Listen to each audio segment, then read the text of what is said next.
When the Galactic Academy announced that this year's cadets could choose their own combat instructor, the training halls buzzed like a hornet nest.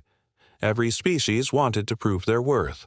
Valkyr with their forearms and energy blades, Threxians with their acid claws, even the telepathic Vorn who could disarm an enemy before the first shot was fired. But when the doors opened and the instructors stepped in, silence fell. Among the towering alien warriors, armored veterans, and cybernetic champions, walked a single, unarmored human. He was shorter than most, lean rather than muscular, and wore nothing but a plain black uniform. His nameplate simply read, Instructor Hale. The aliens whispered among themselves. A human? Are they serious? Is that the Death World species? I thought they were just a myth. He doesn't even have a weapon. The commanding officer, a Kaltorian general, raised his voice. Cadets, choose your trainer. Choose wisely. Your survival may depend on it. The cadets surged forward, and then something strange happened. Every single one of them, without a word, walked straight to the human, and sat cross-legged at his feet. The hall went dead silent. The other instructors stared in disbelief. The general frowned, his mandibles twitching. Explain yourselves. Why choose the weakest species here? A small Valkyr cadet raised two trembling arms. Sir, he doesn't move like the others. All eyes turned to Hale. The human hadn't moved a muscle, yet somehow he seemed utterly present. His stance, his calm breathing, the way his eyes scanned the room, every motion, or rather the lack of wasted motion, spoke of lethal efficiency. The general barked a laugh. Fine, let's see if your instincts are worth anything. Instructor Hale, demonstrate. Hale sighed softly as though he'd been through this routine 100 times. Pick one, he said simply. The largest alien stepped forward, a Threxian whose claws could slice steel. He towered 2 meters over the human, grinning with serrated teeth. Permission to engage the human, sir. Granted, the general said with smug amusement. The Threxian lunged, fast, deadly, a blur of claws. The human moved once. There was a dull thud. The Threxian hit the floor, unconscious, his claws locked mid-swing. Hale stood exactly where he'd started.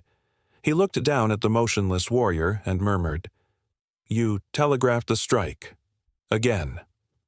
A hush swept the room. Even the other instructors took a step back. The general blinked. He's still alive? Of course, Hale said dryly. You told me not to break the cadets. That moment broke the room's tension. The cadets' eyes gleamed. This wasn't just another combat instructor. This was someone who'd earned survival on a world that tried to kill him every day. And Hale didn't teach flashy moves or complex techniques. He taught instinct.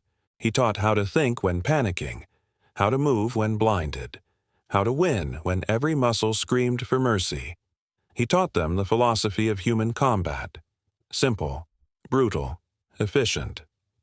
When asked how he learned to fight, he only said, Earth teaches you fast. The environment doesn't care about excuses. He made them fight in low gravity, in total darkness, in simulated acid rain. He made them spar blindfolded, forcing them to rely on breath and vibration. Pain, he told them, is just the body learning in a hurry. By the end of the cycle, every cadet under his training was outperforming the others. Reflexes sharper, minds calmer, hits cleaner. Even the alien instructors grudgingly admitted it. One night, the general approached him privately.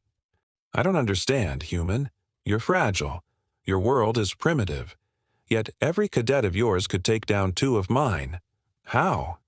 Hale shrugged. Because humans never expect to win. We just refuse to lose. The general stared at him, mandibles twitching. That's not training. That's madness. Hale smiled faintly. On Earth, those are often the same thing. When the graduation ceremony came, the Academy expected the cadets to thank their species' mentors. Instead, they all turned as one and saluted Hale. Every single one of them. From the smallest Vorn to the massive Threxian. The general sighed, shaking his head. "I'll never understand humans." Hale chuckled. "That's fine. You don't have to understand us. Just don't fight us." And with that, the human walked out, quiet, unarmed, and more dangerous than any weapon in the galaxy.